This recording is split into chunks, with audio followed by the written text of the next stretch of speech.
السلام علیکم۔ لاہور قلندر پشاور زلمی کو شکست دے کر فائنل میں پہنچ گئی۔ پاکستان سپر لیگ 8 میں لاہور قلندر نے پشاور زلمی کو 4 وکٹوں سے شکست دے کر فائنل میں جگہ بنا لی۔ قذافی اسٹیڈیم لاہور میں جاری لیگ کی دوسری ایلیمنیٹر میں لاہور قلندر نے 172 رنز کا ہدف 6 وکٹوں کے نقصان پر 19ویں اوور میں پورا کیا۔ مکمل سکور کارڈ آپ کے ساتھ شیئر کرتا ہوں، لیکن اس سے پہلے جو لوگ ہمارے چینل پر نئے آئے ہیں تو ہمارے یوٹیوب چینل کو سبسکرائب کریں، فیس بک پیج کو بھی فالو کریں، ویڈیو کو آگے شیئر کریں۔ لاہور قلندر کی جانب سے مرزا طاہر بیگ نے 54 رنز بنا کر نمایاں رہے۔ وکٹ کیپر بیٹر سیم بیلن نے 28، سکندر رضا 23 اور فخر زمان نے 6 رنز بنا کر آؤٹ ہوئی۔ کپتان شاہین افریدی 11 اور ڈیوڈ ویزی نے 9 رنز بنا کر ناٹ آؤٹ رہے۔ پشاور کی جانب سے عظمت اللہ عمر زئی 2، جبکہ وہاب ریاض، امیر جمال اور سلمان ارشاد 1-1 وکٹ حاصل کر سکے۔ پشاور زلمی کی جانب سے محمد حارث 85 رنز بنا کر نمایاں رہے، جبکہ کپتان بابر اعظم 42 رنز بنا کر آؤٹ ہوئے۔ راجہ فکسا 25 اور اسیب اللہ 5 رنز بنا کر ناٹ آؤٹ رہے۔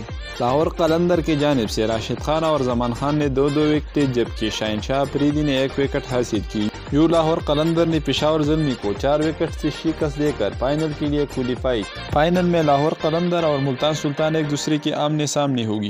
آج کے لیے اتنا ہی۔ مزید ایسے خبروں کے لیے ہمارے یوٹیوب چینل کو ضرور سبسکرائب کریں، فیس بک پیج کو بھی فالو کریں، ویڈیو کو آگے زیادہ سے زیادہ شیئر کریں۔